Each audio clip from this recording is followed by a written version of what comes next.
Avec cette vidéo, on débute l'étude du chapitre 20 qui se trouve dans la troisième partie du cours de mécanique et qui s'intitule l'énergie finale et l'énergie initiale. Donc, c'est à l'endroit où on va voir le principe de conservation de l'énergie. Donc, premier chapitre, on servait à définir différentes formes d'énergie. Maintenant, on va vérifier que rien ne se perd, rien ne se crée. On va aller voir qu'est-ce qu'on a dans le résumé du chapitre 20.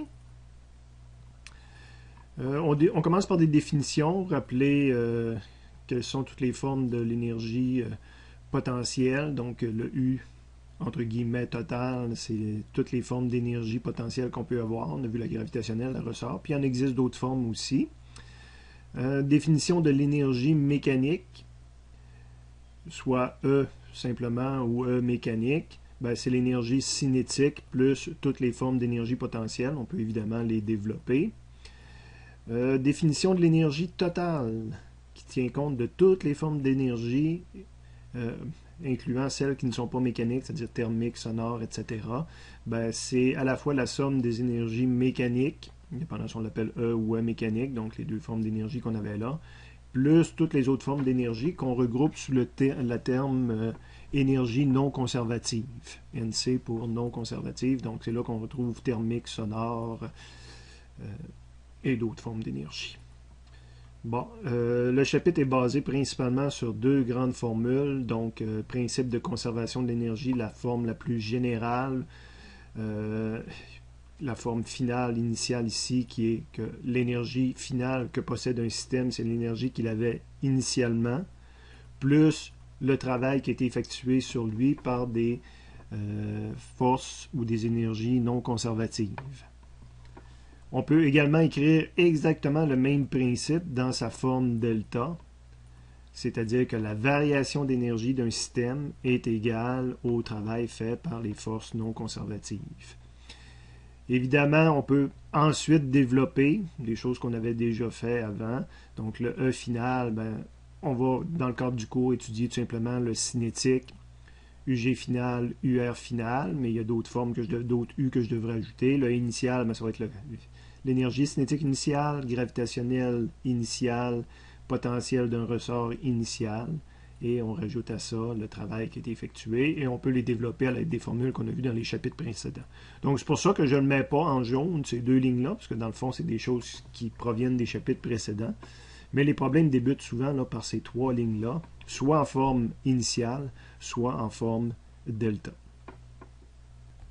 Votre résumé se poursuit probablement avec deux autres formules en bas ici, que dans une nouvelle version de mon résumé, j'ai mis sur la deuxième page parce que j'ai ajouté des explications là, que j'ai fait à différents étudiants là, depuis déjà quelques mois. Vous pouvez conserver ça, parce que dans le fond, les formules que j'utilise, c'est celles que vous avez là. Donc, vous pouvez le conserver exactement comme ça. Ou si vous préférez, vous avez le droit d'utiliser la deuxième page là, pour le développer, le préciser de la façon que je l'ai fait ici. Là, parce qu'au niveau des forces conservatives, des fois, on a tendance à oublier des petites notions de base.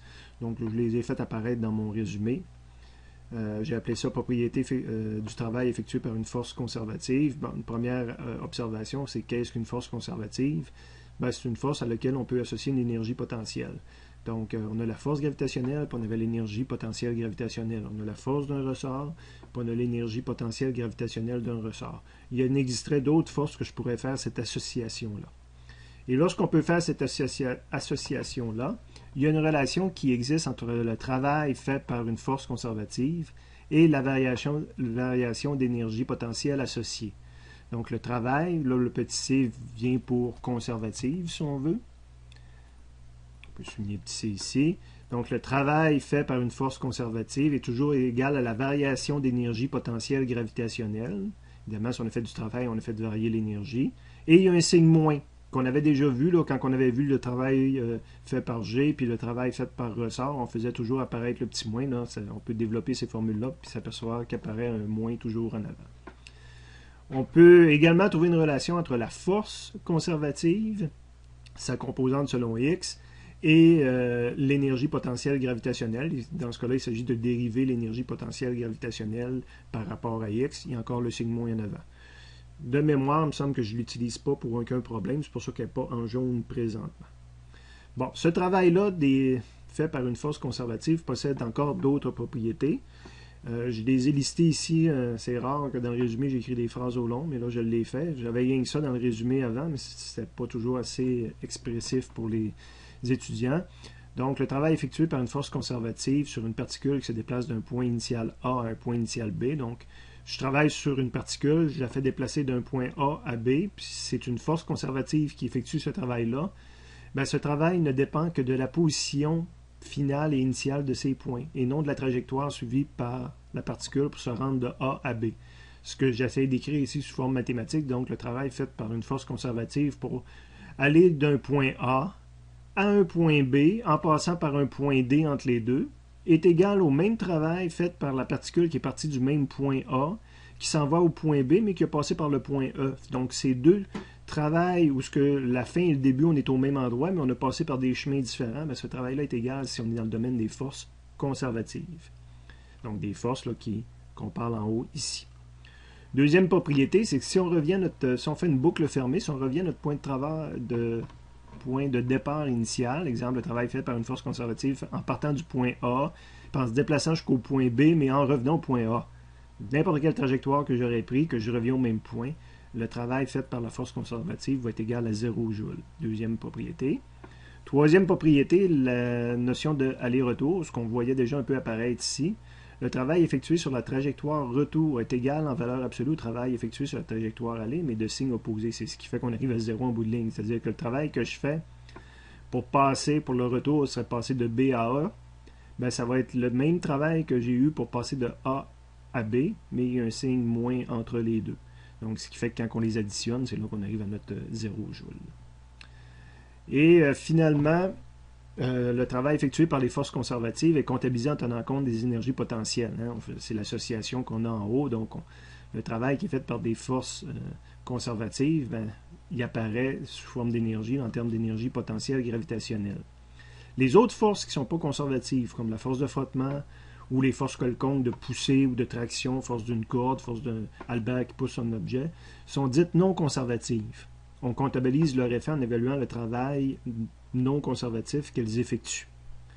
Ça permet de, si on écrit le théorème de l'énergie cinétique, qu'on a vu au chapitre 17, je crois, qui disait que la variation d'énergie cinétique, hein, parce que quand on travaille sur un objet, ce qui est observable, ce qu'on peut observer quand on enlève ou qu'on ajoute de l'énergie à un système, c'est des variations de vitesse. C'est ça qui est observable, un objet qui se déplace. Donc la variation d'énergie cinétique est égale au travail total qu'on fait sur un système. Puis ce travail total-là sur un système, on peut le séparer en deux grandes catégories, le travail fait par des forces conservatives, puis le travail fait par des forces non conservatives. Puis en haut, on a vu que le travail fait par des forces conservatives était associé à des énergies conservatives, à des énergies potentielles, que je devrais dire. En plus, il y avait le signe moins qui apparaissait. Donc, je remplace le WC par ce qu'on a vu en haut, moins delta U. Évidemment, le moins delta U, je peux l'envoyer de l'autre côté. Ça fait delta K plus delta U est égal à WNC. Il reste WNC de ce côté-ci. Et je retrouve le principe de conservation de l'énergie. Donc, on a à la page précédente, qui se forme delta. Là, delta K plus delta UG plus delta UR est égal au travail. Donc, c'est encore une autre façon de faire apparaître le principe de conservation de l'énergie, puis dire qu'il y a un grand lien entre le théorème et le principe. Okay. Évidemment, le delta U ici, parce que là, on peut le développer sous toutes ses formes. Attention, il faut comprendre aussi la différence. Il y a une différence entre force conservative et la notion de principe de conservation de l'énergie. Parce que quand je fais la conservation de l'énergie, toutes les formes d'énergie, qu'elles soient conservatives ou non, sont conservées. Bizarre comme phrase, ça prenait le temps de l'écouter 2-3 fois, mais il y a une différence. Force conservative, c'est rien qu'une définition qu'on a donnée aux forces qui ont cette propriété-là, d'être associées à une énergie potentielle.